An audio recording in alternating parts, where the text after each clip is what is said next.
Russian troops lost a significant amount of armored vehicles and artillery during their crossing over a pontoon at the Lyman sector. The photos were published on social media platform X by a Marine named Kriegsforscher. Militany media outlet says. On just one crossing, the enemy lost a BM-21 Grad multiple rocket launcher system as well as a 152mm Msta-B howitzer along with its tractor.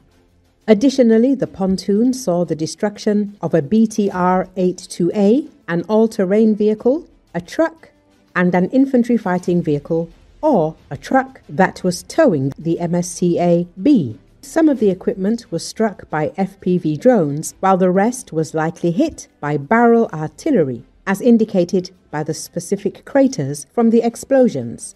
It is not specified which river the Russian forces were trying to cross. It is likely referring to the Zherebets River, which flows near the settlements of Zarichne and Torske, according to military media outlet. Assault actions in this sector are being carried out by units of the 169th and 164th Motor Rifle Brigades, as well as the 31st and 37th Motor Rifle Regiments.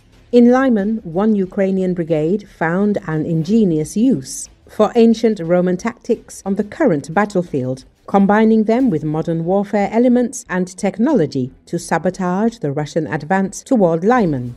This created a zone so lethal that these Ukrainians are eliminating at an insane ration of 66 Russian soldiers for every Ukrainian casualty they take, Euromaidan Press says. In the sector near Lyman, despite holding a substantial bridgehead across the Zherebets River, Russian forces remain critically overstretched. Their goal to establish a direct route towards Lyman, a town they fruitlessly sought to capture for over 2 years, remains distant.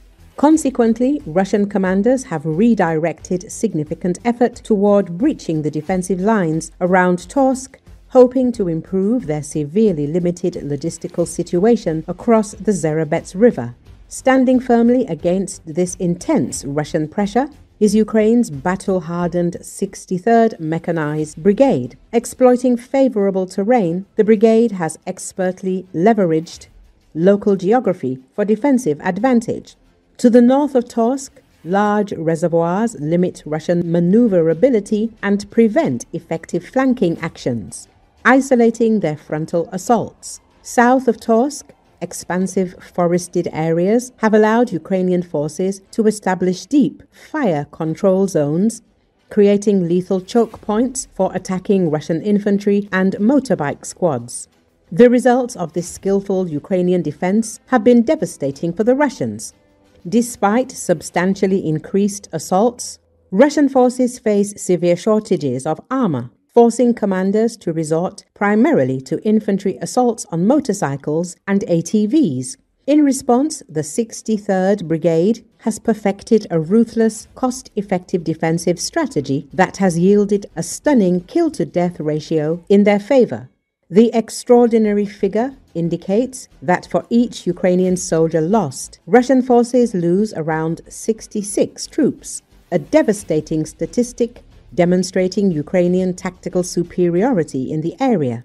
Key to Ukraine's remarkable defensive success here is the innovative revival of ancient Roman warfare tactics, particularly the widespread use of caltrops. Historically, Roman soldiers employed caltrops, metal devices designed with spikes, positioned in all directions as highly effective area denial tools. Placed on roads, fields or forest pathways, caltrops punctured enemy horses' hooves, forced troops into open, vulnerable spaces, and slowed advancing units significantly, enabling Roman forces to saturate their exposed enemies with projectiles. Now, the Ukrainian 63rd Brigade applies this ancient tactic, using drones to disperse modern versions of caltrops across Russian assault paths.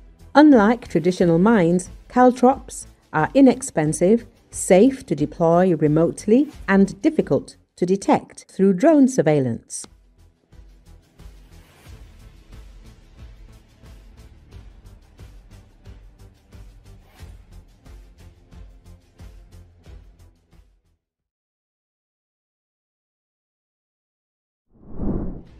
Russians need to experience the reality of war. Specific actions by the Ukrainian military should force a total shutdown of air travel over parts of Russia, and that would really make an impact. Valery Ryabik, military expert and Defense Express development director, stated this on Espresso TV. These efforts, particularly those aimed at bringing the war onto the territory of the Russian Federation, which, in fact, started it, must continue, and this is the way to end this war. Because it should end where it began. And, of course, the first such signal for the Russian Federation itself is the reaction of the population, which in some cases still does not understand the nature of what is happening, he said. In Ryabika's opinion, they may come to understand this through their own experiences.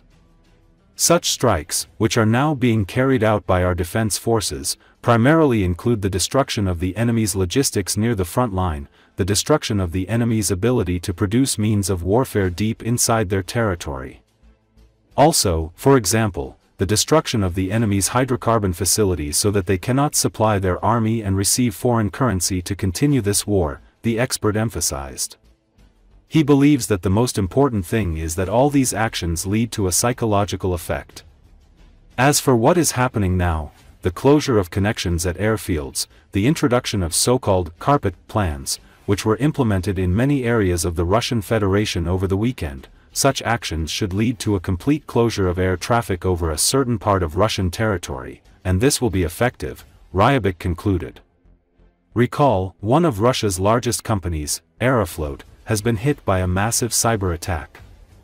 Hackers said they had gained access to all of the airline's internal documentation, including passengers' personal data and employees' official correspondence. The results of the attack were painful. According to reports from Russian Telegram channels, some planes were unable to take off, hundreds of flights were cancelled, and panic broke out at airports. Passengers were stuck in their seats, and Aeroflot itself found itself in a digital collapse. In addition to technical vulnerability, the situation revealed other unpleasant moments for Moscow. Russian propaganda has been talking about technological sovereignty, import substitution, and unique Russian software for years. Z-propagandists on social networks do not hide their indignation. Fighter Bomber complains about the almost complete absence of domestic developments in the technological and digital structure of a large company. He found only one Russian development in Aeroflot. It is noted that Russian dictator Vladimir Putin regularly talks about technological sovereignty, which, as it turns out, is not. His colleagues, other propagandists, also got it. The author recalled how they talk about the best in the world and independent Russian IT, software development, etc. In reality, it turned out that all this software is Western and extremely poorly protected. Besides, this software is ancient and full of holes, like the memory of patriots of Russia, they write online.